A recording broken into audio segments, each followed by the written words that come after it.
Once again, I have no candle because I'm filming this the exact same day as my last video. I have no candle. So just pretend I'm lighting a candle.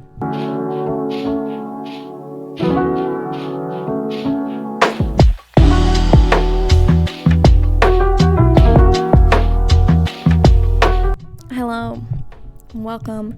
I am back.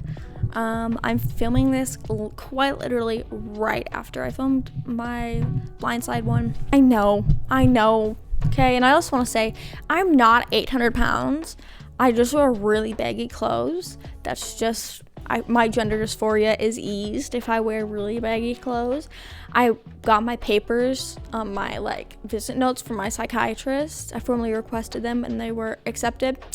And he described me as a very large person. I said, oh, okay, so I'm 130 pounds. Thank you. But I just wear big clothes. Please. And first of all, I just want to say, don't dog on the way I look. So I just want to preface this video by saying, all of BuzzFeed is dead. I'm aware. But this video is specifically about BuzzFeed Unsolved and Shane and Ryan. I will make a part 2 about the Try Guys. If I find enough stuff, I'll make one about the Ladylike cast. Sophia Nygaard is especially successful. Also, for the Try Guys, I haven't consumed literally any of their content since I was 12, and that was 8 years ago. Jesus, I'm so fucking old. So if you're a fetus, you're an infant, and you were born yesterday and you don't know what BuzzFeed is, that makes me feel really fucking old because my entire middle school experience was taking BuzzFeed quizzes, okay? My entire middle school experience was taking BuzzFeed quizzes on the school computers and then emailing the links to the said quizzes to my friends. Or a version I preferred was Google Hangouts, and go to Google Hangouts on the World Wide Web and then send links. But BuzzFeed is an American media company, and they're based in New York, but actually most of their most popular and favored content was produced in California, where their major BuzzFeed Productions is located. So BuzzFeed was founded in 2006 by a Mr. Jonah Peretti and John Johnson III, and Kenneth Theyre, might be saying his name wrong. He was an investor and co-founder in the company as well, and he's actually the founder of the Huffington Post, and he is now the executive chairman of BuzzFeed. Originally known for their different quizzes on various topics that do mean nothing to anyone in their daily life, and articles about pop culture, different things happening on, Kardashians, Vanderpump Rules on the internet, things like that. And then they eventually branched out to cover topics in news and different media. They started making YouTube videos and doing investigative journalism, things like that. 2011, BuzzFeed hired Mr. Ben Smith of Politico, which is another media website, as editor-in-chief of BuzzFeed. And he gave him the task of expanding the site. By 2021, after branching out into investigative journalism, BuzzFeed had won the Pulitzer Prize, National Magazine Award, and the George Polk Award, which is pretty impressive, but I haven't heard of 2 of those. I've only heard of the Pulitzer Prize, which is I thought it was just for books, but I guess it's for journalism too. I'm stupid. I am an American. I went to an American public high school and then an American public university. So BuzzFeed News, a few years after its inception, moved to become its own website rather than be just a section of the main BuzzFeed website like Quizzes is, Tasty is, etc. And in early 2023, Mr. Peretti announced that BuzzFeed would be officially closing BuzzFeed News, and this layoffed over 180 workers.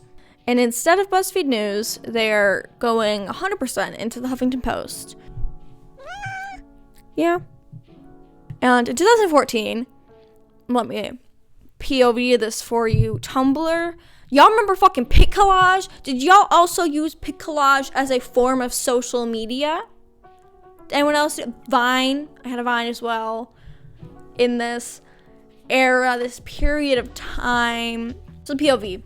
You are on Tumblr. You're depressed. You listen to the Arctic Monkeys AM/FM album. You use Pic Collage as a form of social media. You make different collages about donuts and dogs and Zendaya. And Ariana Grande has just started her career. Miley Cyrus is going off the rails. A survey by the Pew Research Center in 2014 found that BuzzFeed was viewed as an unreliable news source by the majority of respondents. Shocker there. They make quizzes about what kind of pasta you are based on your favorite hazelnuts. Like, it doesn't make any sense, and they have no merit. Like, it wasn't the Washington Post. Like, it wasn't something that was news. They didn't have Mr. Bernstein and Mr. Woodward. You know, like, they weren't journalists. And before he established BuzzFeed, Peretti had another internet analyst pop culture venture where he was the director of research and development at OpenLab iBeam. OpenLab was a little sector of iBeam, which was Johnson. Remember him, John Johnson III? It was his New York City-based art and technology nonprofit where they focused on experimenting with viral media. In 2006, while working at the Huffington Post, Peretti started BuzzFeed as a side hustle, and he formed it with his former supervisor, Mr. Johnson.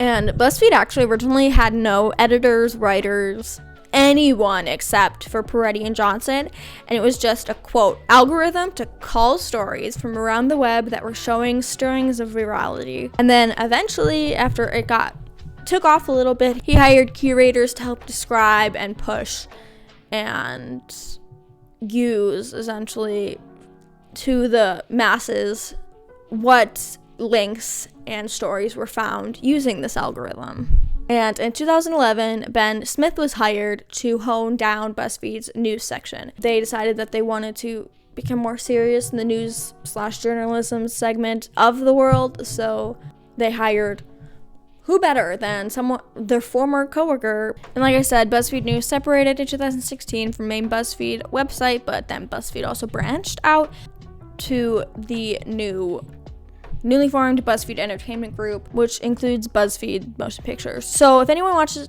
a BuzzFeed video from like 2015, you know how you clicked on it and it would go like BuzzFeed presents like doo-doo-doo-doo, and it would sound like a creaky door. I'm so old. I'm ancient. I'm senile. Jesus. I could have grandkids. This is horrible. And as of 2016, which was arguably BuzzFeed's most, their peak of ever, was the height of their fame.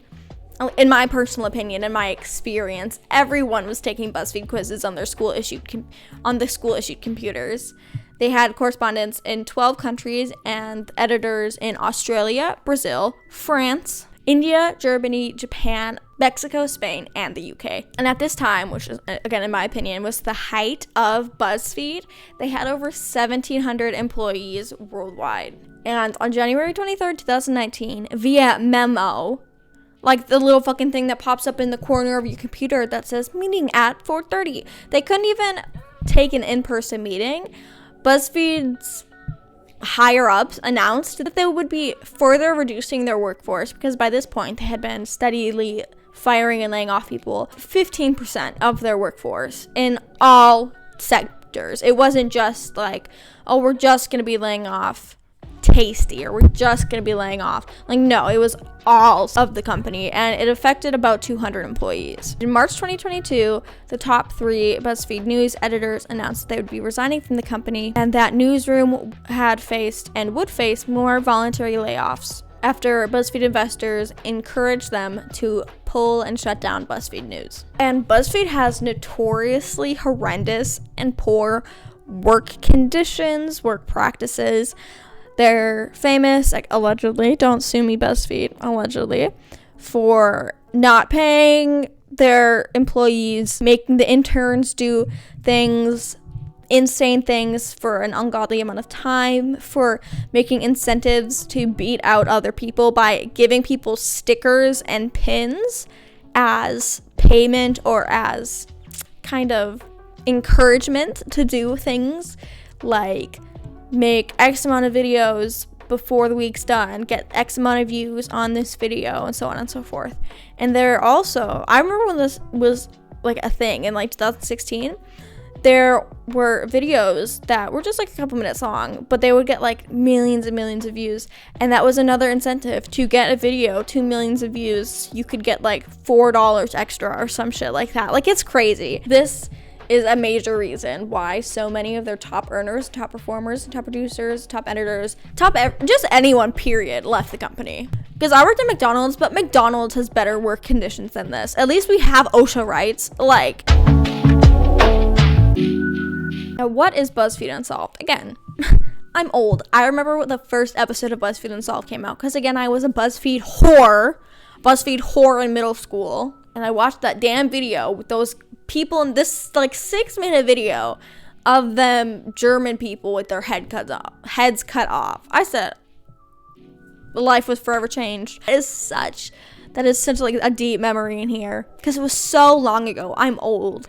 So long ago, but it's integral. It's one of my core memories, like an Inside Out, the shining balls.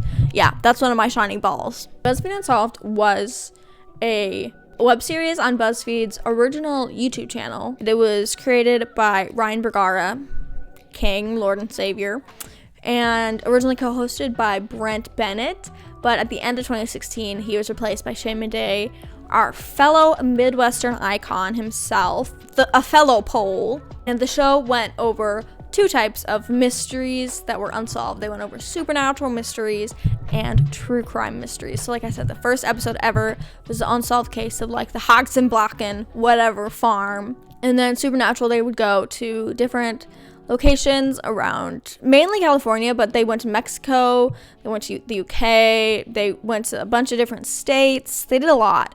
And it's so good because Ryan is so terrified of ghosts, and he's very religious and very superstitious, maybe one of the most superstitious men alive. And then Shane is an atheist, and he's so nonchalant, and he could not care less. He loves antagonizing anything because he doesn't believe it's there. And Ryan and Shane's fans are lovingly called Bugaras and Shaniacs respectively. And like I said, BuzzFeed Unsolved was originally a web series just on BuzzFeed, but it became so successful that it became its own channel called the BuzzFeed Unsolved Network, which is what I'm talking about that is dead.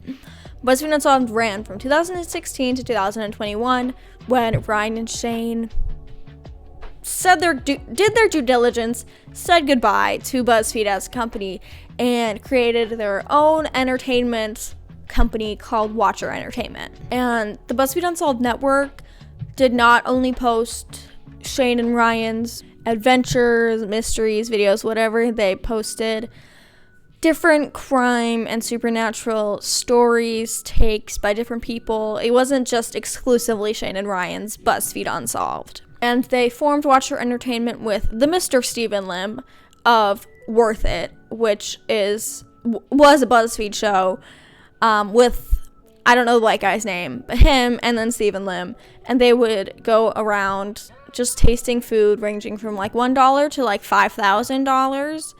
And then he would say if it was worth it. That's literally it. But Stephen Lim, he was also very successful in BuzzFeed. He left. So then the 3 of them founded Watcher Entertainment. And they create supernatural and mystery content as well, but they also have different little web series from trying food to puppet history. And since them leaving the BuzzFeed Unsolved Network, the BuzzFeed Unsolved Network has tanked in views.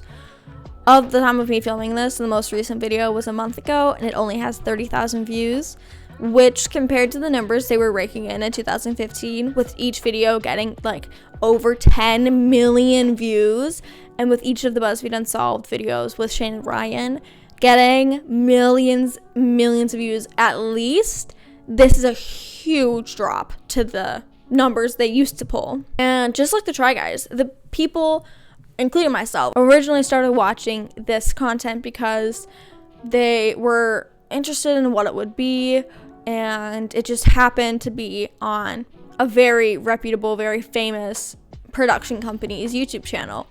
But they stayed for the charisma and the personalities and how the relationship between the hosts and how personable they were. They stayed for the people. They didn't stay for the production company. So it was very obvious by the content, especially towards the end of BuzzFeed Unsolved, that they were getting pushed to make a quota. They were getting pushed to make this amount of views, to make this amount of money. And BuzzFeed knew that they could milk them for what they had left because they had put in their time for their 2 weeks, 2 months, however long they put in their notice for. And BuzzFeed, they clearly had a quota to fill. They clearly had, you need to get this many videos done by this date. You have to make this much. And da da da da da. And they were, especially towards the end, they were not enjoying it. It's very evident. Whereas with Watcher Entertainment, when you watch their videos and their productions, they're enjoying it. And their counterparts, whereas Ryan was like the host of BuzzFeed Unsolved, like Ryan and Shane and Steven are like the hosts. They get pretty much equal screen time. And BuzzFeed Unsolved, that wasn't how it went. So what is Watcher Entertainment, you may be asking? Well, it is the media company that is founded and owned by Shane Madej, Ryan Bergara, and Steven Lim. And the three of them hosts, whether together or apart, different shows.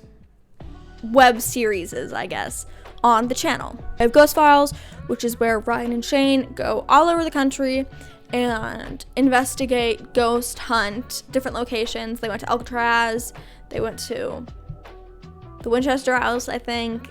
They go over the lore of the place that they're visiting, and then they do a ghost hunt. It's a pretty similar setup to BuzzFeed Unsolved, but it's called Ghost Files. They have Food Files, which is where Shane and Ryan, again, go all over the country and try different foods in different cities, but like famous foods. So if they went to Boston, they'd be like Jenna Marbles and have a garbage plate, or I think they just went to Ohio and ate a lot of chili.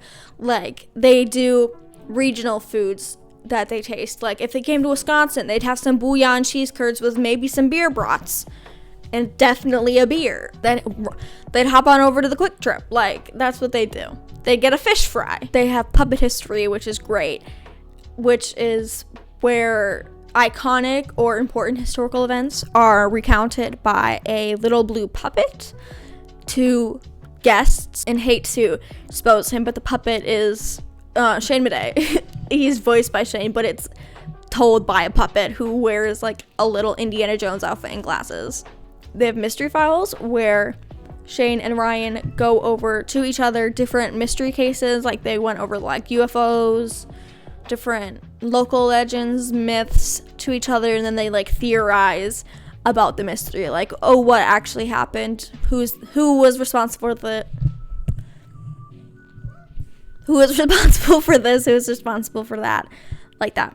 They have Are You Scared, which is when fans, watchers of the show will submit fake or real, they say that at the end, stories that are very terrifying. They always start out by saying, like, are you scared of, like, that little box in the back of your closet? Are you scared of that little teddy bear?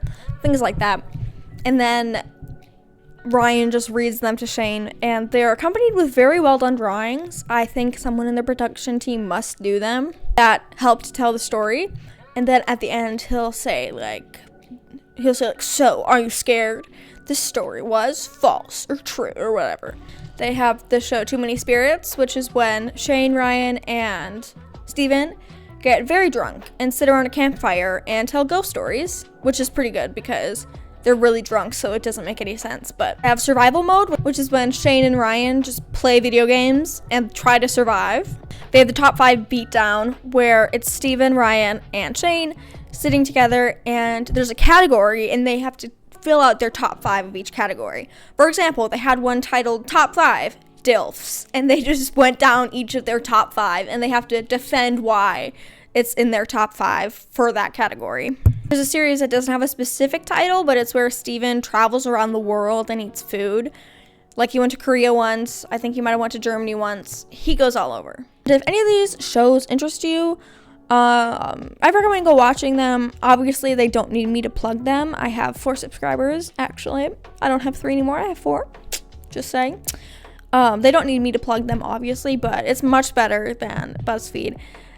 And I have to say, I do go back and watch old BuzzFeed Unsolved episodes. I do, okay? I can't help it. So I am supporting BuzzFeed by watching them, but they're not pulling many views anyways. So, like, my 1 view isn't doing wonders for them, but Watcher is very good, and it's, like, ethically made. They treat their employees good, because they were 2 former, like, raggedy employees of a bit large corporation.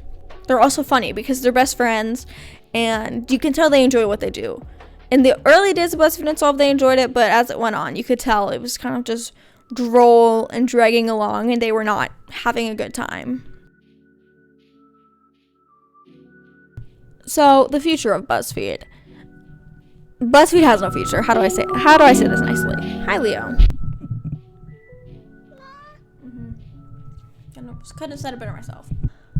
Yeah, it doesn't seem like BuzzFeed has a future. They're dragging their feet in the mud. They're, like, holding on to the coattails of Shane and Ryan, Try Guys, Ladylike. They're grasping. Leo. I looked on their website. They're still posting quizzes. They're still making videos. They're still interviewing people, but it's nowhere near what it used to be. And it seems like they're gonna keep dragging their feet in the mud for now, but I really think the format of BuzzFeed is kind of dead and gone. The form of media now has left BuzzFeed on. Like, most people get their news from, like, TikTok or Instagram.